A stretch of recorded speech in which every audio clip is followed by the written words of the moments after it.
ತೇಜಸ್ವಿ ಇದ್ರು ಮನೇಲಿ, ಅಂದರೆ ತೋಟದಲ್ಲಿ ಇದ್ರು, ಬಂದರು ಮಾಮೂಲಿ ಸ್ಟೈಲಲ್ಲೇ ಬಂದರು ಅವರು. ಇದರಲ್ಲಿ ಒಂದು what can I do for you ಅಂದರು. ಇದು ಒಳ್ಳೆ ಕಷ್ಟ ಆಯ್ತಲ್ಲಪ್ಪ ಅಂತ ನಾನು ಸುಮ್ಮನೆ ಬಾಯಿ ಮುಚ್ಕೊಂಡು ಕೂತಿದ್ದೆ. ಕರೆಕ್ಟ್ 5 ಗಂಟೆ 5 ನಿಮಿಷ ಆಗಿರ್ಬೋದು, ಸ್ಕೂಟ್ರಲ್ಲಿ ಬಂದೇ ಬಿಟ್ರು ಇವರು. ಮತ್ತು ಪ್ರದೀಪ್ ಕೆಂಜಿಗೆ ನಾವು ಹುಡುಗ ಇದ್ದರು. ಬಂದರು, ನಮ್ಗೆ ಆಶ್ಚರ್ಯ ಆಯಿತು, ಖುಷಿ ಆಗ್ಬಿಡ್ತು. ಸೀದಾ ಹೋಗಿ, ಸರ್ ಏನು ಬೆಂಗಳೂರಿಗೆ ಹೋಗಲಿಲ್ಲ ಪ್ರಶಸ್ತಿಗೆ? ಯಾರಿಗೆ ಬೇಕ್ರಿ, ಅಲ್ಲಿ ಕೂರಿಸ್ಬಿಟ್ಟು ವಾಚಾಮ ಗೋಚರ ಹೊಗಳ್ತಾರೆ, ತಡ್ಕೊಳಕ್ಕಾಗತ್ತೆ ಅದನ್ನ. ನಾನು ಅಲ್ಲಿಗೆ ಹೋಗಲಿಲ್ಲ ಅಂದರು. ತೇಜಸ್ವಿ ಇಲ್ಲಿ ಬಂದ ಘಟನೆ ಬಗ್ಗೆ, ಅಂದರೆ ಇಲ್ಲಿ ಅವರು ರಾಜ್ಯೋತ್ಸವ ಪ್ರಶಸ್ತಿಗೆ ಹೋಗ್ದಲ್ಲೇ ಇಲ್ಲಿಗೆ ಬಂದ ಘಟನೆ ಬಗ್ಗೆ ಹೇಳಿದೆ. ಆದರೆ ಅದು ಕೂಡ ಅಲ್ಲ, ಅದರಲ್ಲಿ ಇನ್ನೊಂದು ದೊಡ್ಡ ಸತ್ಯ ಇತ್ತು. ತೇಜಸ್ವಿ ತೀರ್ಕೊಂಡ ನಂತರ ಸಕಲೇಶ್ಪುರ ರೋಟರಿ ಸಂಸ್ಥೆಯವರು ಒಂದು ಕಾರ್ಯಕ್ರಮ ಮಾಡಿದ್ರು, ತೇಜಸ್ವಿ ನೆನಪು ಅಂತ.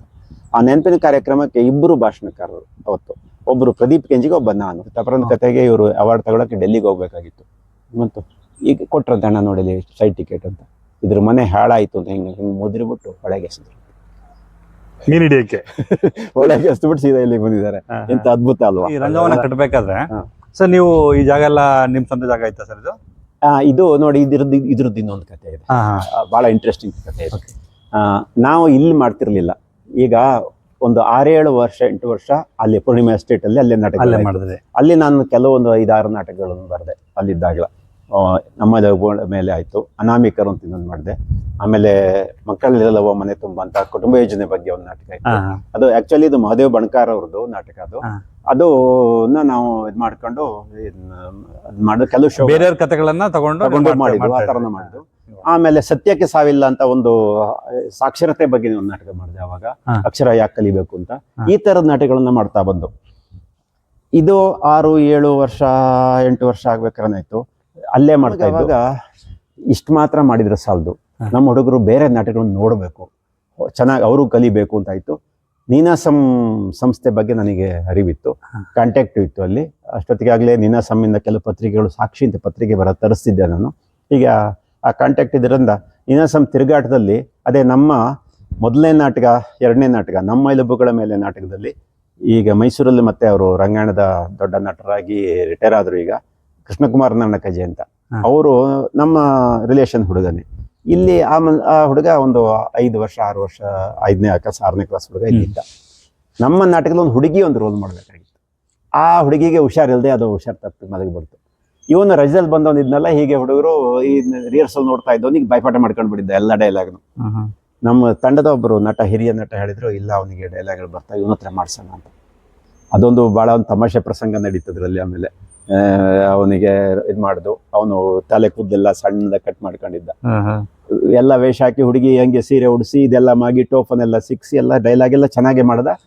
ಸ್ಟೇಜಿಗೆ ಬಂದರೆ ಸ್ಟೇಜಲ್ಲಿ ಬಂದ ಇವೊಂದು ಏನು ಅಂದರೆ ಒಬ್ಬ ಮಿನಿಸ್ಟ್ರು PA ರೋಲು ಹುಡುಗಿ.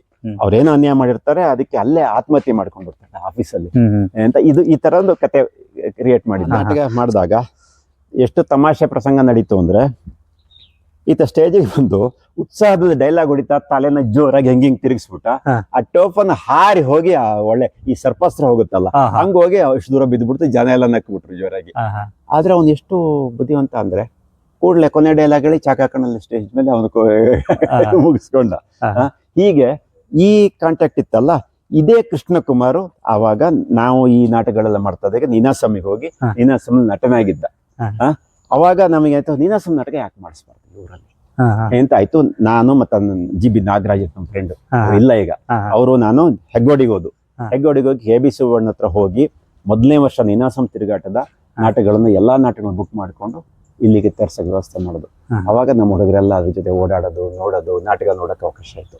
ಅವಾಗ ಏನಾಯ್ತು, ನಮಗೂ ಕೂಡ ಇವ್ರಿಗೊಂದು ಸಕ್ಸಸ್ ಆಯ್ತು, ನಾವು ಮಾಡ್ತಾ ಇರೋದು ಏನೇನು ಅಲ್ಲ, ಇನ್ನೂ ಹೆಚ್ಚಿನ ಮಾಡ್ಬೇಕೇನಾದ್ರು ಅಂತ. ಆವಾಗ ಸರಿ, ನಾವೇನು ಮಾಡ್ಬೇಕು, ಅದಕ್ಕೆ ಇದು ಸಾಕಾಗಲ್ಲ ಅಂತ ಹೇಳ್ಕೊಂಡು ಅಲ್ಲಿಂದ ನಾವೊಂದು ರಂಗ ತರಬೇತಿ ಶಿಬಿರ ಮಾಡಬೇಕು. ನೀನಾಸಂ ತಿರುಗಾಟದಲ್ಲಿ ಅವಾಗ ಮತ್ತೆ ಕೃಷ್ಣಕುಮಾರ್ ಅದರಲ್ಲಿ ಇದ್ರು.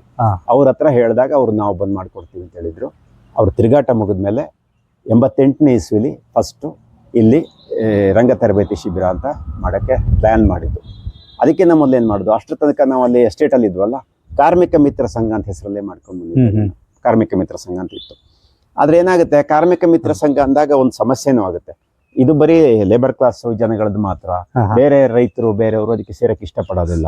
ಇದು ನಾವು ಆತರ ಇಟ್ಕೊಂಡಿಲ್ಲ ಅಂತ ಹೇಳ್ಕೊಂಡು ಬೆಳ್ಳೆಕೆರೆನ ಸೆಂಟರ್ ಮಾಡ್ಕೊಂಡು ಹಾ. ಆವಾಗ ಸ್ನೇಹಿತರು ಬಳಗ ಬೆಳೆದಿತ್ತು ಬೇಕಷ್ಟು. ಹಾ. ಪಂಚಾಯತ್ ಎಲೆಕ್ಷನ್ಗಳಾಗಿತ್ತು. ಹಾ. ಎಲೆಕ್ಷನ್ ಪಂಚಾಯತ್ ಅಲ್ಲಿ ನಮ್ಮ ಅಕ್ಕನು ಪಂಚಾಯತ್ ಮೆಂಬರ್ ಆಗಿದ್ರು. ಜಿ.ಬಿ. ನಾಗರಾಜ್ ತಮ್ಮ ಫ್ರೆಂಡ್ ಉಪಾಧ್ಯಕ್ಷರಾದ್ರು. ಹಾ. ಜಂಬರ್ಡಿ ಸಿದ್ದಪ್ಪನವರು ಅಂತ ಹಾ. ತುಂಬಾ ಹೆಲ್ಪ್ ಮಾಡಿದ್ ಮನುಷ್ಯ ನಮಗೆ ಈ ವಿಚಾರದಲ್ಲಿ. ಹಾ. ಅವರು ಚೇರ್ಮನ್ ಆದ್ರು, ನಾವೆಲ್ಲ ಸಪೋರ್ಟ್ ಮಾಡಿದ್ದು ಅವರಿಗೆ. ಈ ತರ ಎಲ್ಲ ಬೆಳವಣಿಗೆಗಳಾದ್ಮೇಲೆ ನಮಗೆ ಒಂದು ಊರಲ್ಲಿ ನಮಗೊಂದು ಶಕ್ತಿ ಬಂತು. ನಾವ್ ಏನಾರು ಮಾಡ್ಬೋದು, ನಮ್ಗೆ ಬೇಕಾದ ಹಿತೈಷಿಗಳು ಇದಾರೆ ಊರಲ್ಲಿ ಸುತ್ತ ಅಂತ ಒಂದು ನೀವು ಹೇಳಿದ್ರಲ್ಲ ಹೇಗೆ ನಿಮ್ಗೆ ಸೇರ್ತಾ ಹೋಯ್ತು ಅಂತ. ಜಯ ಕರ್ನಾಟಕ ಸಂಘ ಬೆಳ್ಳೆಕೆರೆ ಉದ್ಘಾಟನೆ ಆಯ್ತು 88ನೇ ಇಸ್ವಿ. ಅವಾಗ ರಂಗಶಿಬಿರ ಮಾಡ್ಬೇಕು ಅಂದಾಗ ರಂಗಶಿಬಿರ ಉದ್ಘಾಟನೆಗೆ ಯಾರನ್ನಾರು ಒಬ್ಬರು ದೊಡ್ಡವ್ರನ್ನ ಕರೆಯೋಣ, ಸ್ವಲ್ಪ ಪ್ರಚಾರ ಸಿಗುತ್ತೆ ಅಂದ್ಕೊಂಡು ಯಾರನ್ನ ಕರೆಯೋದು, ತೇಜಸ್ವಿ ಅವ್ರನ್ನ ಕರೆಯೋದು ಅಂತ. ತೇಜಸ್ವಿನ ನಾನು ನೋಡಿದ್ದೆ, ನಂಗೆ ಅವ್ರು ನೋಡಿ ಗೊತ್ತಿತ್ತು, ಆದ್ರೆ ನಂಗೆ ಪರಿಚಯ ಇರಲಿಲ್ಲ. ಇಲ್ಲಿಗೆ ಅವ್ರು ಮೀನಿಡಿಯಕ್ಕೆ ಬರೋರು, ಎತ್ನಳಕ್ಕೆ ಇಲ್ಲಿ ಹಾರ್ಲೆ ಹತ್ರ ಇಲ್ಲಿ ಅಲ್ಲಿ ಬರೋರು, ಇಲ್ಲಿ ಹೇಮಾವತಿ ಅಲ್ಲೆಲ್ಲ ಬರೋರು, ಅಲ್ಲಿ ಆ ಕಡೆ ಮದ್ನಾಪುರದ. ಸರಿ, ಮೀನಿಡಿಯಕ್ಕೆ ಬಂದಿರೋ ಒಂದು ಕಥೆಗಳು ನನ್ ನೆನಪಾಯ್ತು. ತೇಜಸ್ವಿ ಪ್ರಸಂಗಗಳು ಅಂತ ಹೇಳಿದಾಗ ಒಂದು ಪುಸ್ತಕ ಓದಿದಾಗ ಅಲ್ಲಿ ನಿಮ್ಮ ಹೆಸರು ಉಲ್ಲೇಖ ಇದೆ. ತೇಜಸ್ವಿಗೂ ನಿಮಗೂ ಏನು ಲಿಂಕು, ಯಾವ ತರ? ಈಗ ನೀವೇನು ತೇಜಸ್ವಿ ಅವರ ಹೆಸರು ಇಟ್ಟಿದ್ದಾರೆ ನಿಮ್ಮ ರಂಗಮಂದಿರಕ್ಕೆ, ಸರ್ ನಿಮ್ಗೂ ಅವರಿಗೂ ಒಂದು ಲಿಂಕು. ಜೊತೆಗೆ ಈ ಮೀನ್ ಹಿಡಿಯೋದ್ರ ಒಂದು ವಿಷಯದಲ್ಲಿ ಒಂದು ವಿಷಯವನ್ನ ಕೇಳ್ಪಟ್ಟೆ, ಅವ್ರೇನೋ ನಾಟಕಕ್ಕೆ ನೋಡಕಂತ ಇಲ್ಲಿ ಬಂದಿದ್ರು, ಟೈಮ್ ಇತ್ತು, ಅದನ್ನ ಕತೆ ಹೇಳಿ ಸರ್. ಅದು ಹೇಳ್ತೀನಿ, ಅಲ್ಲಿಗೆ ಬರ್ತೀನಿ. ಹೆಂಗೆ ಅಂದ್ರೆ ತೇಜಸ್ವಿ ನನಗೆ ಯಾಕೆ ಗೊತ್ತಿದ್ರು, ನಾನು ಮೊಟ್ಟ ಮೊದಲು ನಾನು ಒಬ್ಬ ಕಥೆಗಾರ, ಕತೆ ಬರಿತಿದ್ದೆ. ಕಾಲೇಜ್ ಡೇಸ್ ಅಲ್ಲಿ ಕತೆ ಬರದೆ ಸುಧದಲ್ಲಿ ಬಂದಿತ್ತು ಅದೆಲ್ಲ. ಹಾಗಾಗಿ ಇಲ್ಲಿ ಗಾಣದಳ್ಳಿ ನಮ್ಮ ಫ್ರೆಂಡ್ಸ್ ಎಲ್ಲ ಇದ್ರು. ಅಲ್ಲಿ ಇದಕ್ಕಿಂತ ಮೊದಲು ಒಂದು ಮಿತ್ರ ಯುವಕ ಸಂಘ ಅಂತ ಮಾಡಿದ್ರು ಕಣ್ಪೈನವರು, ಅದ್ರಲ್ಲಿ ನಾನು ಸೆಕ್ರೆಟರಿ ಆಗಿ ಕೆಲಸ ಮಾಡಿದ್ದೆ ಇಲ್ಲೇ ಗಾಣದಳ್ಳಿಲಿ. ಹಾಗೆ ಅಲ್ಲಿ ನಮ್ಮ ಫ್ರೆಂಡ್ಸ್ ಎಲ್ಲ ತೇಜಸ್ವಿ ಇರೋದು ಬಂದಾಗ ಅಲ್ಲಿ ಹೋಗ್ತಿದ್ದು. ಅಲ್ಲಿಗೆ ನಾನು ಹೋದಾಗ ತೇಜಸ್ವಿಗೆ ನನ್ನ ಈ ಹುಡುಗರು ಇವನು ಕತೆ ಬರೀತಾನೆ ಅಂತ ಪರಿಚಯ ಮಾಡಿಕೊಟ್ರು. ಅವ್ರು ಹಿಂಗೆ ನೋಡಿದ್ರು, ಒಂಚೂರು ಹಿಂಗೆ ನಗಳಿದ್ರು, ಸುಮ್ಮನಾದ್ರು. ನಾನೇನು ಹೇಳಕ್ ಹೋಗ್ಲಿಲ್ಲ. ನಾನು ಇಷ್ಟೇ ಗೊತ್ತಿತ್ತು ನನಗೆ, ಬಿಟ್ರೆ ತೇಜಸ್ವಿನ ಮಾಲೆ ಎಲ್ಲೋ ಒಂದ್ ಕಡೆ ಬೇರೆ ಬಸ್ ಸ್ಟ್ಯಾಂಡ್ ಅಲ್ಲಿ ನೋಡಿದ್ದೆ, ಅವ್ರ ಭಾಷಣ ಕೇಳಿದ್ದೆ, ಬಿಟ್ರೆ ಗೊತ್ತಿಲ್ಲ. ಆದ್ರೆ ತೇಜಸ್ವಿನ ಕರಿಬೇಕು ಅನ್ನಲ್ಲ, ಕರ್ಕೊಂಡ್ ಬರ್ಬೇಕು ಅಂತ ಯೋಚನೆ ಮಾಡಿದಾಗ ಇಲ್ಲಿ ನಮ್ಮ ಮೂಡಿಗೆರೆ ಹತ್ರ ಕೊಟ್ರಗೇರಲ್ಲಿ ರಮೇಶ್ ಅಣ್ಣ ಅಂತ ಒಬ್ಬರಿದ್ದಾರೆ. ರಮೇಶ್ ಅಂತ ರೈತ ಸಂಘ, ನಾವು ಅವ್ರ ಜೊತೆಲಿ ಇದ್ದು ರೈತ ಸಂಘ ಅಲ್ಲಿ. ಆ ರೈತ ಸಂಘ ಅಂದಾಗ ರೈತ ಸಂಘ ಹುಟ್ಟಿತ್ತು. ರೈತ ಸಂಘದಲ್ಲಿ ನಾವು ವರ್ಕ್ ಮಾಡ್ತಿದ್ವು. ನಾವೆಲ್ಲ ರೈತ ಸಂಘದಲ್ಲಿ ಓಡಾಡಕ್ಕೆ ಶುರು ಮಾಡಿದ್ವು. ನಮ್ಮ ಹಂಚಗೊಂಡಳ್ಳಿ ವಿಶ್ವನಾಥ್ ಎಲ್ಲ ಇದ್ರಾಗ ಲೀಡರ್ ಆಗಿ, ಆಮೇಲೆ ಬೇರೆ ಬೇರೆಯವರು ಜನಕೆರೆ ಮೋಹನ್ ಇದ್ರು. ಹೀಗೆ ಈ ತರ ಬೆಳೀತಾ ಹೋಯ್ತು ಈ ನಮ್ಮ ಗ್ರೂಪ್. ಅವ್ರ ಹತ್ರ ಹೋಗಿ ಕೇಳಿದೆ, ರಮೇಶಣ್ಣ ತೇಜಸ್ವಿ ಮನೆಗೆ ಹೋಗೋಣ ಒಂಚೂರು ಅವ್ರನ್ನ. ನಾನು ಬರಲ್ಲ ಅಂತ. ಯಾಕೆಂದ್ರೆ ಅವ್ರು ಹೇಳಿದ ಕೆಲಸ ಮಾಡಿಲ್ಲ ಮಾರಾಯ, ತಾರಮರ ಬೈತಾರೆ ಹೋದ್ರೆ, ನಾನು ಬರೋದೇ ಇಲ್ಲ ಹೋದ್ರು ಅವರು. ಆಮೇಲೆ ಇದಾಗೋ ವಹಿವಾಟಲ್ಲ ಅಂತ ನಮ್ಮ ಲೆಕ್ಚರ್ ಒಬ್ಬ ಸ್ನೇಹಿತರಿದ್ರಲ್ಲ, ಅವರು ನಮ್ಮ ಜೊತೆ ಇದ್ರು. ಅವಾಗ ಅವ್ರ ಹತ್ರ ಹೇಳಿದೆ, ಹೋಗಿ ಬರೋಣ. ಅವರು ಯಾಕೆ ಅಂದ್ರೆ ಅವ್ರ ತಂದೆನೂ ತೇಜಸ್ವಿ ನೇಬರ್ಸ್ ಚಂದ್ರಪುರದಲ್ಲಿ, ಚಿತ್ರಕೂಟ ಇದ್ರಲ್ಲಿ. ಆಗ ಅವ್ರ ಮನೆಗೆ ಹೋದು ತೇಜಸ್ವಿನ ಇನ್ವೈಟ್ ಮಾಡೋದೇ ಒಂದು ತಮಾಷೆ ಪ್ರಸಂಗ. ಅದು ಕೂಡ ನಾವು ಹೋದಾಗ ರಿಚಿ ಇದ್ರು, ನಾನಿದ್ದೆ. ನಾನು ಸುಮ್ಮನೆ ಕೂತಿದ್ದೆ. ಒಂದು ಹ್ಯಾಂಡ್ ಬಿಲ್ ಪ್ರಿಂಟ್ ಮಾಡ್ಕೊಂಡಿದ್ದು ಸಣ್ಣದೊಂದು, ರಂಗ ತರಬೇತಿ ಶಿಬಿರ ಅಂತ. ಅಲ್ಲಿ ಹೋಗಿ ತೇಜಸ್ವಿ ಇದ್ರು ಮನೇಲಿ, ಅಂದರೆ ತೋಟದಲ್ಲಿ ಇದ್ರು. ಬಂದರು ಮಾಮೂಲಿ ಸ್ಟೈಲಲ್ಲೇ ಬಂದರು ಅವರು. ಇದರಲ್ಲಿ ಒಂದು what can I do for you ಅಂದರು. ಇದು ಒಳ್ಳೆ ಕಷ್ಟ ಆಯ್ತಲ್ಲಪ್ಪ ಅಂತ ನಾನು ಸುಮ್ಮನೆ ಬಾಯಿ ಮುಚ್ಕೊಂಡು ಕೂತಿದ್ದೆ. ಆಮೇಲೆ ಇವರೇ ಮಾತಾಡಿದ್ರು, ಅವರಿಗೆ ಪರಿಚಯ ಆಯಿತು. ಲೋಬಮ್ಮಕ್ಕ ಅಂತ ಭಾರಿ ಖುಷಿಯಲ್ಲಿ ಮಾತಾಡಿದ್ರು ಎಲ್ಲ. ಏನಪ್ಪ ನೀವೆಲ್ಲ ಹುಡುಗರು ಬೆಳೆದು ಬಿಟ್ಟಿದ್ದೀರಿ, ಅಂತೂ ನನ್ನ ಗುರ್ತಿಟ್ಕೊಂಡಿದ್ದಿಲ್ಲ ಅಂತ ತಮಾಷೆ ಮಾಡ್ತಾ ಮಾತಾಡಿದ್ರಲ್ಲ. ಮಾತಾಡಿ ಆದ್ಮೇಲೆ ಎಲ್ಲ ಏನು ಬಂದ್ರಿ ಅಂದರು. ಇವರು ಹೇಳ್ಬೋದಾಗಿತ್ತು, ಅವರು ನನ್ನ ಕೈ ತೋರಿಸ್ಬಿಟ್ರು ರಿಚಿ. ಹಿಂಗೆ ಅಂದರು. ನಾನು ಇನ್ನು ವಿಧಿ ಇಲ್ಲದೆ ನನ್ನ ಜಾಬಿಂದ ಹಿಂಗೆ ತೆಗೆದ್ಬಿಟ್ಟು ಹ್ಯಾಂಡ್ ಬಿಲ್ ತೆಗೆದು ಹಿಂಗೆ ಕೊಟ್ಟೆ. ಅವರು ನೋಡಿದ ಸ್ಟೈಲ್ ಹೆಂಗಿತ್ತು ಅಂದ್ರೆ, ಹಿಂಗೆ ಒಂದ್ಸರಿ ನೋಡಿದ್ರು, ಈ ಸಾಮಾನ್ಯ ಯಾವ್ದೋ ರಶೀದಿ ಪುಸ್ತಕ ಬರಿತಾ ಇರ್ತಾರಲ್ಲ, ಹಂಗೆ ಇವ್ನು ಯಾರೋ ಬಂದಿದ್ದಾನೆ ಅಂತ ಅನ್ನೋಂಗೆ ನೋಡಿದ್ರು. ನೋಡಿ ತಿರುಗಿ ಹಿಂಗೆ ನೋಡಿ ಅರ್ಧ ಓದಿರ್ಬೋದು, ಹಿಂಗೆ ಮುಖನೇ ನೋಡಿದ್ರು. ನಾನು ಏನಂತಾರೆ ಅಂದ್ರೆ ನನಗೆ ಕುತೂಹಲ ಇನ್ನೂ ಕೂಡ, ಥರ ಭಯನು. ಎಂತ ಹುಚ್ಚರಲ್ಲ ಇದ್ದೀರಿ ಮರ ಅಂದ್ರು. ನನಗೆ ಯಾಕೆಂತ ಹೊಳಿಲಿಲ್ಲ. ಅಲ್ಲ, ಆ ಕಾಡಲ್ಲಿ ಕುತ್ಕೊಂಡು ಇವೆಲ್ಲ ಮಾಡ್ಬೇಕು, ಹೆಂಗೋಳಿತ್ತು ನಿಮಗೆ ಅಂದ್ರು. ಇಲ್ಲ ಸರ್, ಹಿಂಗೆ ಹೀಗಿದೆ, ಸ್ವಲ್ಪ ಇದು ಮಾಡ್ತಾ ಇದ್ದೀನಿ ಅಂತ. ಸರಿ, ನಾನು ಬರ್ತೀನಿ ಅಂತ ಒಂದೇ ಮಾತು, ಬೇರೆ ಏನು ಮಾತೇ ಅಲ್ಲ, ಬರ್ತೀನಿ ಅಂದ್ರು. ಇನ್ನು ನನಗೆ ಇವ್ರನ್ನ ಹೆಚ್ಚೊತ್ತು ಮಾತಾಡ್ಸಬೇಡ, ಚೇಂಜ್ ಮಾಡಿಬಿಟ್ರೆ ಮನ್ಸು ಅಂತ. ಸರಿ ರಿಚಿ, ಹೊರಡೋಣ ಅಂದೆ. ಸರ್ ನೀವು ಹೇಗೆ ಬರ್ತೀರಿ, ಕಾರ್ ಕಳಿಸ್ಲಾ ಅಂದ್ರು ರಿಚಿ. ಬೇಡ ನಾನು ಸ್ಕೂಟರ್ ಇದೆ, ಬರ್ತೀನಿ ಹೋಗ್ರಿ. ಸರಿ ಅಂತೇಳಿ ನಾವು ಬಂದು, ಅವರು ಊಟಕ್ಕೆ ಬನ್ನಿ ಮನೆಗೆ ಅಂತ ಕರೆದ್ರು ರಿಚಿ. ಆಯ್ತು ನೋಡೋಣ, ನಿಮ್ಮ ಅಪ್ಪನ ಮಾತಾಡ್ಸು ಏನೇನೋ ಈಗ ಎರಡು ಮಾತಾಡಿ ನಾವು ಬಂದು ತೇಜಸ್ವಿ ಬರ್ತಾರಲ್ಲ ಅನ್ನೋ ಖುಷಿಗೆ ಒಂದು ಮಕ್ಕಳ ನಾಟಕ ಬರೆದು ಮಕ್ಕಳಿಗೆ ಒಂದು ನಾಟಕ ಕಲಿಸ್ತಾರೆ. ನೀವು ಸ್ವಂತ ಮೂರ್ಕಣ್ಣು ಗುಡ್ಡ ಅಂತ ನಾಟಕದ ಹೆಸರು. ಅಲ್ಲಿ ನಮ್ಮ ಸಣ್ಣ ಮಕ್ಕಳು ಎಲ್ಲ ಸೇರಿಕೊಂಡು ಎಲ್ಲ ನಾಟಕ ಕಲಿಸಿ, ನಾಟಕ ರಿಹರ್ಸಲ್ ಆಗಿ ಅಲ್ಲಿ. ಆವಾಗ ನಮ್ಮ ರಕ್ಷಿದಿ ಸ್ಕೂಲ್ ಆಗಿತ್ತು, ಸ್ಕೂಲ್ನು ಮಾಡಿದ್ದು ಅಷ್ಟೊತ್ತಿಗೆ. ಅದೇ ಒಂದು ದೊಡ್ಡ ಬೇರೆ ಕಥೆ ಇದೆ, ಅದು ಬಿಡಿ. ಅಲ್ಲಿ ಆ ಸ್ಕೂಲ್ ಫೀಲ್ಡಲ್ಲಿ ಅಲ್ಲಿ ನಾಟಕ ಪ್ರದರ್ಶನ, ಇದ್ರ ಉದ್ಘಾಟನೆ ದಿವಸ ಸಾಯಂಕಾಲ 5 ಗಂಟೆಗೆ ಅಂತ ಇಟ್ಕೊಂಡಿದ್ದು. 5 ಗಂಟೆ ಹೊತ್ತಿಗೆ ಸಕಲೇಶ್ಪುರದ ನಮ್ಮ ಕೆಲವು ಟೀಚರ್ಸ್ ಅವರು ಫ್ರೆಂಡ್ಸ್ ಅವರೆಲ್ಲ ಬಂದರು. ತೇಜಸ್ವಿ ಬರ್ತಾರೆ ಅನ್ಕೊಂಡು. ಒಬ್ಬರ ಪ್ರೆಸ್ನವರು ಒಬ್ಬರು ಬಂದಿದ್ದರು, ಆಗಿನ ಬಂದವರು ನಂಗೆ ಸರಿ ಬೈದರು. ಯಾಕೆಂದರೆ ಅಲ್ಲ ಕಣ್ರಿ, ಇವತ್ತು ರಾಜ್ಯೋತ್ಸವ ಪ್ರಶಸ್ತಿ ಇದೆ ಅವರಿಗೆ, ಅವರು ಬೆಂಗಳೂರಿಗೆ ಹೋಗುತ್ತೆ, ಅವರೆಲ್ಲಿ ಬರ್ತಾರೆ? ನೀವು ಫೋನ್ ಮಾಡಿ ಕೇಳೋದು, ಫೋನ್ ಮಾಡೋಕ್ಕೆ ಫೋನಲ್ಲಿ ಇದ್ರಿ, ಫೋನೇ ಇಲ್ಲ ಆ ಕಾಲದಲ್ಲಿ, ಇಲ್ಲಿ ಈಗ ಫೋನ್ ಇಲ್ಲ.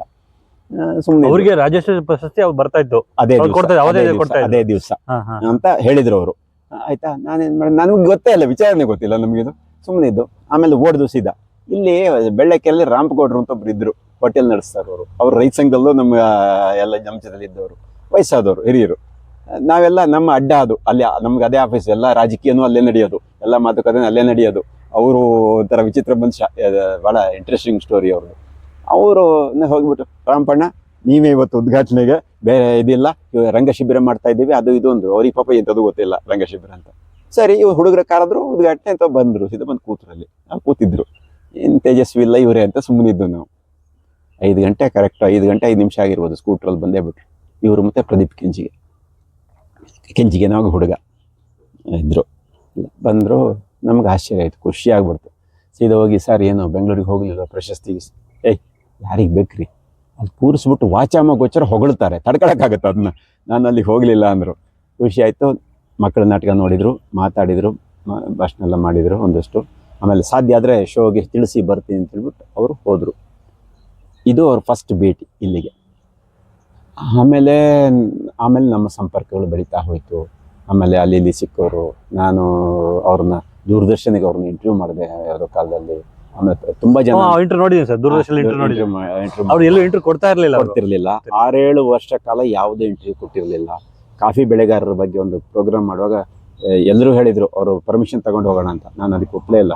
ಪರ್ಮಿಷನ್ ಇಲ್ಲದೆ ಹೋಗೋಣ, ಬೈದ್ರು ಬೈಸ್ಕೊಳ್ಳೋಣ, ಕೊಡ್ತಾರೆ ಅಂತ. ಅದು ಹಾಗೆ ಆಯಿತು. ಕೊನೆಗೆ ಖುಷಿಯಾಗಿ ಮಾತಾಡಿದಾಗ ಕೆಲವು ಸತ್ಯಗಳನ್ನು ಹೇಳಿದರು. ನಮ್ಗೆ ಕೆಲವು ಬೆಳೆಗಾರರಿಗೆ ಇಷ್ಟ ಆಗಲಿಲ್ಲ ಅದು, ಯಾಕಂದರೆ ಅವರು ನಮ್ಮ ವಿರುದ್ಧನೇ ಹೇಳಿದರು ಅಂತ ಅವರು ನಮ್ಗೆ ಬೈದರು. ಆಮೇಲೆ ಅದು ಬೇರೆ ವಿಚಾರ ಇರಲಿ. ಆದರೆ ಭಾಳ ಚೆನ್ನಾಗಿ ಮಾತಾಡಿದರು. ಇದು ಮಾಡಿದೆ. ಹೀಗೆ ಈ ಥರ ಅವ್ರ ಜೊತೆ ಒಡನಾಟ, ಹೋಗೋದು. ಯಾರೋ ಈಗ ನಿಮ್ಮಂಥವ್ರು ಬರ್ತಾರೆ ಗೆಳೆಯರು, ಹೋಗೋಣ ತೇಜಸ್ವಿ ಪರಿಚಯ ನಿಂಗೆ ಪರಿಚಯ ಇದೆ, ಕರ್ಕೊಂಡು ಹೋಗ್ತಿದ್ದೆ. ಕೆಲವು ಸರ್ತಿ ಬೈದ್ರು ಮತ್ತು ಮಾತಾಡ್ಸಿ ಕಳಿಸೋರು. ಹೀಗೆ ತುಂಬ ಜನರನ್ನ ಅವ್ರ ಮನೆ ಕರ್ಕೊಂಡು ಹೋದೆ. ಅಲ್ಲಿ ಆಮೇಲೆ ನಮ್ಮ ನಾಟಕಗಳು ನೋಡಕ್ ಬರೋರು ಅಲ್ಲಿಗೆ. ಅವರು ರೆಗ್ಯುಲರ್ ಬರ್ತಾ ಇದ್ರು ಅವಾಗ. ಇಲ್ಲಿಗೆ ಬರ್ಲಿಲ್ಲ, ಅವ್ರು ಹೆಚ್ಚಿಗೆ ಬರ್ತಿದ್ರು, ದಾರಿಲಿ ಹೋಗುವಾಗ ಬರೋದು ಅಂತ. ನಮ್ಮ ನಾಟಕ ಶೋ ಮುಡಿಗೆರೆಯಲ್ಲಿ ಮಾಡ್ತಿದ್ದು ನಾವು. ಅರ್ಹಂತ ನಾಟಕ ಆಯ್ತು, ಧನ್ವಂತರಿ ಚಿಕಿತ್ಸೆ ನಾನೇ ಮಾಡಿಸಿದ್ದೆ, ಅದು ಶೋ ಆಯ್ತು ಮುಡಿಗೆರೆಯಲ್ಲಿ. ಮೊದಲು ನಾವೇನು ಯೋಚನೆ ಮಾಡಿದಾಗ ಇದಕ್ಕೆ ಕುವೆಂಪು ಹೆಸರಿಡೋಣ ಅಂತ ಒಂದು ಇತ್ತು ಯೋಚನೆ, ಕುವೆಂಪು ರಂಗಮಂದಿರ ಇಡೋಣ ಅಂತ. ಆಮೇಲೆ ನಮ್ಗೆ ಅನಿಸಿತು ಕುವೆಂಪುಗೆ ಸಾಕಷ್ಟು ಸ್ಮಾರಕಗಳು ಆಗೋಗಿದೆ, ಬೇಕಷ್ಟು ಕಡೆಗಳ ಕುವೆಂಪು ಹೆಸರಿಟ್ಟಿದ್ದಾರೆ. ಆದರೆ ತೇಜಸ್ವಿ ಒಡನಾಟ ನಮ್ಗೆ ಹೆಚ್ಚಿಂದು, ಹಾಗಾಗಿ ತೇಜಸ್ವಿ ಹೆಸರು ಇಡೋದು ಸೂಕ್ತ ಅಂತ ಅನಿಸ್ತು. ಹಾಗೆ ಎಲ್ಲರ ತೀರ್ಮಾನ ಮಾಡ್ಕೊಂಡು ತೇಜಸ್ವಿ ಹೆಸರಿಟ್ಟು. ಆಮೇಲೆ ನಾನು ಪುಸ್ತಕನೂ ಬರೆದೆ, ನಮ್ಮ ನಡುವಿನ ತೇಜಸ್ವಿ ಅಂತ. ಅದು ನಂತರ ಬಂತು ಅವ್ರು ತೀರ್ಕೊಂಡು. ಅವ್ರ ನೆನಪಿಗೆ ಅವರ ಹೆಸರನ್ನ ನಿಮ್ಮ ಇದಕ್ಕೆ ರಂಗಮಂದಿರಕ್ಕೆ ಇಟ್ಟಿದ್ದೀರಾ ನೋಡಿ. ತೇಜಸ್ವಿಯರ ಬಗ್ಗೆ ಇಷ್ಟು ಹೇಳಿದೆ, ಭಾಳ ಇದನ್ನ ಅರ್ಧ ಹೇಳಿದ್ರೆ ಜನಗಳಿಗೆ ಗೊತ್ತಾಗಲ್ಲ, ಅದಕ್ಕಾಗಿ ನಾನು ವಿವರಿಸ್ತಾ ಇದ್ದೀನಿ. ತೇಜಸ್ವಿ ಇಲ್ಲಿ ಬಂದ ಘಟನೆ ಬಗ್ಗೆ, ಅಂದ್ರೆ ಇಲ್ಲಿ ಅವರು ರಾಜ್ಯೋತ್ಸವ ಪ್ರಶಸ್ತಿಗೆ ಹೋಗದಲ್ಲೇ ಇಲ್ಲಿಗೆ ಬಂದ ಘಟನೆ ಬಗ್ಗೆ ಹೇಳಿದೆ. ಆದರೆ ಅದು ಕೂಡ ಅಲ್ಲ, ಅದರಲ್ಲಿ ಇನ್ನೊಂದು ದೊಡ್ಡ ಸತ್ಯ ಇತ್ತು. ತೇಜಸ್ವಿ ತೀರ್ಕೊಂಡ ನಂತರ ಸಕಲೇಶ್ಪುರ ರೋಟರಿ ಸಂಸ್ಥೆಯವರು ಒಂದು ಕಾರ್ಯಕ್ರಮ ಮಾಡಿದ್ರು, ತೇಜಸ್ವಿ ನೆನಪು ಅಂತ. ಆ ನೆನಪಿನ ಕಾರ್ಯಕ್ರಮಕ್ಕೆ 2 ಭಾಷಣಕಾರರು ಅವತ್ತು, ಒಬ್ಬರು ಪ್ರದೀಪ್ ಕೆಂಜಿಗೆ, ಒಬ್ಬ ನಾನು. ಹಾಗೆ ನಾವಿಬ್ಬರು ಜೊತೆಯಲ್ಲಿ ಅವತ್ತು ಜೊತೆ ಆದರೂ ಅದೇ ವೇದಿಕೆ ಮೇಲೆ ಒಟ್ಟಿಗೆ ಬಂದಿದ್ದು. ಆಮೇಲೆ ಕೆಂಜಿಗೆ ನಂಗೆ ಪರಿಚಯ ಆಗಿ ಸಂಪರ್ಕ ಬೆಳೆದಿತ್ತು.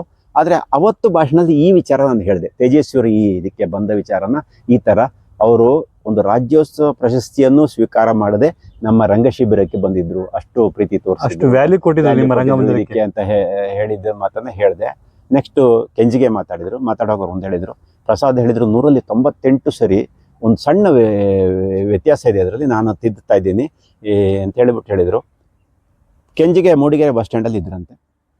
ಇವರು ಸ್ಕೂಟರ್ ತಗೊಂಡು ಹೋಗಿದ್ದಾರೆ ಅಲ್ಲಿಗೆ. ಬರ ಪ್ರದೀಪ, ಹುಚ್ಚರ ಸಂಖ್ಯೆ ಜಾಸ್ತಿ ಆಗ್ತಾ ಇದೆ ಮಲೆನಾಡಲ್ಲಿ, ಬೆಳ್ಳಕೆರೆಯಲ್ಲಿ ರಂಗಶಿಬಿರ ಮಾಡ್ತಾನೆ, ಬಾ ನೋಡ್ಕೊಂಡು ಬರೋಣ ಬಾ ಅಂದ್ರಂತೆ. ಆಯ್ತಾ. ಆಮೇಲೆ ಇವರು ನೋಡೋದು ಮಾಮೂಲಿ, ಅವರ ಸ್ಕೂಟರ್ ಗೊತ್ತಲ್ಲ ಹಿಂದ್ಗಡೆ, ಹಾಗೆ ಹಿಂದ್ಗಡೆ ಇವರು ಗೋಣಿಗಿಣಿನ ಹಾಸ್ಕೊಂಡು ಕೂತಿದ್ದಾರೆ. ಬಂದಿದ್ದಾರೆ, ಸೀಟ್ ಇರಲ್ಲ. ಇಲ್ಲಿ ಬಂದಿದ್ದಾರೆ. ಇಲ್ಲಿ ಬಂದ್ರು, ಬರ್ಬೇಕಾದ್ರೆ ನಮ್ಮ ಚಿಟ್ನಾಳ ಇದೆಯಲ್ಲ ಅಗಲೆಟ್ಟಿಲಿ, ಚಿಟ್ನಾಳದ ಹತ್ರ ಸ್ಕೂಟರ್ ನಿಲ್ಲಿಸ್ಬಿಟ್ಟು ಇಳಿದಿದ್ದಾರೆ ಅವರು. ತೇಜಸ್ವಿ ನೋಡ ಎಂತ ಮೀನ್ ಇದೆ ನೋಡ್ಕೊ ಬರೋಣ ಬಾ ಅಂದ್ರಂತೆ. ಅಲ್ಲಿ ಹೋದ್ರು, ಕೆಳಗೆ ಹೋಗ್ತಾ ಇನ್ನೇನೋ ಹೀಗೀಗ ಅಂದ್ರಂತೆ, ಜಬ್ಬಿ ಕೈ ಹಾಕಿ ಅದೇನೊಂದು ಕವರ್ ಏನೋ ಬಿದ್ದಾಗ ಇವ್ರು ಹೋದ್ರು ಮುಂದಕ್ಕೆ. ಪ್ರದೀಪ್ ಅದನ್ನ ತಗೊಂಡಿದ್ದಾರೆ. ತೆಗೆದಿಗೆ ನೋಡಿದ್ರೆ ಫ್ಲೈಟ್ ಟಿಕೆಟ್ ಡೆಲ್ಲಿಗೆ ಕಳಿಸಿರೋದು. ಏನು ಅಂತ ಹೇಳಿದ್ರೆ ಇದು ರಾಜ್ಯೋತ್ಸವ ಪ್ರಶಸ್ತಿ ಅಲ್ಲ, ನಾನು ತಪ್ಪಾಗಿ ತಿಳ್ಕೊಂಡಿದ್ದು, ಅವರಿಗೂ ಗೊತ್ತಿರಲಿಲ್ಲ ಯಾರಿಗೂ ಕೂಡ. ತಬರನ ಕತೆಗೆ ನ್ಯಾಷನಲ್ ಅವಾರ್ಡ್ ಬಂದಿತ್ತು, ಡೆಲ್ಲಿಗೆ ಹೋಗ್ಬೇಕಾಗಿತ್ತು ಇವರು. ಆಯ್ತಾ, ಇವರು ನೋಡಿದ್ರಂತೆ, ಹಿಂಗೆ ನೋಡಿದ್ರಂತೆ, ಇದು ತಬರನ ಕತೆಗೆ ಇವರು ಅವಾರ್ಡ್ ತಗೊಳಕ್ಕೆ ಡೆಲ್ಲಿಗೆ ಹೋಗ್ಬೇಕಾಗಿತ್ತು. ಮತ್ತು ಈಗ ಕೊಟ್ರಂತೆ, ಅಣ್ಣ ನೋಡಿಲಿ ಫ್ಲೈಟ್ ಟಿಕೆಟ್ ಅಂತ. ಇದ್ರ ಮನೆ ಹಾಳಾಯಿತು ಅಂತ ಹಿಂಗೆ ಮುದ್ರಿಬಿಟ್ಟು ಒಳಗೆ ಎಸೆದ್ರು. ಮೀನ್ ಹಿಡಿಯಕ್ಕೆ ಒಳಗೆ ಎಸ್ಬಿಟ್ಟು ಸೀದಾ ಇಲ್ಲಿಗೆ ಬಂದಿದ್ದಾರೆ. ಎಂತ ಅದ್ಭುತ ಅಲ್ವಾ? ನಿಮ್ಗೆ ಅಷ್ಟೊಂದು ವ್ಯಾಲ್ಯೂ ಕೊಟ್ಟಿದ್ದಾರೆ, ನಾಟಕ ರಂಗಕ್ಕೆ ಅಷ್ಟು ವ್ಯಾಲ್ಯೂ ಕೊಟ್ಟಿದ್ದಾರೆ. ಅದೇ ಹೇಳಿದ್ದು, ಅದು ಅವ್ರಿಗೆ ಎರಡಿತ್ತು, ಒಂದು ನಾಟಕ ರಂಗ, ಒಂದು ಇಂಥ ಗ್ರಾಮೀಣ ಪ್ರದೇಶದಲ್ಲಿ ಹಳ್ಳಿಲಿ ಮಾಡ್ತಾ ಇದ್ದಾರೆ, ಅದು ಅವ್ರಿಗೆ ಇಂಪಾರ್ಟೆಂಟ್ ಆಗಿತ್ತು. ಅದನ್ನು ಅವರು ಇಷ್ಟಪಡೋರು. ಅದಕ್ಕಾಗಿ ಅವರು ಸಿಟಿಲಿದ್ದು ಏನೋ ಆಗ್ಬೇಕಾದವರು ಇಲ್ಲಿ ಕಾಡಲ್ಲಿ ಬಂದು ಕೂತಿರೋದು, ಅದು ಅವ್ರಿಗೆ ಇಷ್ಟ ಆಗಿತ್ತು. ಹಾಗಾಗಿ ನಾವು ಅದೆಲ್ಲ ಲೆಕ್ಕ ಹಾಕೊಂಡು ಇಲ್ಲಿಗೆ ತೇಜಸ್ವಿ ಹೆಸರೇ ಸೂಕ್ತ ಅಂತ ತೀರ್ಮಾನ ಮಾಡಿದ್ವಿ. ಓಕೆ ಸರ್, ಸಾಮಾನ್ಯವಾಗಿ ಇಲ್ಲಿ ನಿಮ್ಮ ನಾಟಕ ರಂಗದಲ್ಲಿ ಸಾಮಾನ್ಯವಾಗಿ ಎಷ್ಟು ನಾಟಕಗಳನ್ನ ಆಡಿದೆ ಸರ್ ಸಾಮಾನ್ಯವಾಗಿ? ನಾಟಕಗಳು ಆಡಿರೋದು ನಮ್ಮ ತಂಡದ ನಾಟಕಗಳು ಅಂದ್ರೆ ನಾವು ಇಷ್ಟು ವರ್ಷದಲ್ಲಿ ನಮ್ಮ ತಂಡಕ್ಕೆ ಒಂದು ಕನಿಷ್ಠ ಒಂದು 30ರಿಂದ 40 ನಾಟಕಗಳನ್ನ ಕಲಿಸಿದ್ದೀವಿ, ಆಡಿದ್ದೀವಿ. ಅಂದ್ರೆ ಶೋಗಳ ಲೆಕ್ಕಕ್ಕೆ ಹೋದ್ರೆ ಅದು ತುಂಬಾ ಆಗುತ್ತೆ. ಬೇರೆ ಬೇರೆ ಊರಿಗೆ ಹೋಗಿ ಶೋ ಮಾಡಿದ್ವಿ ನಾವು.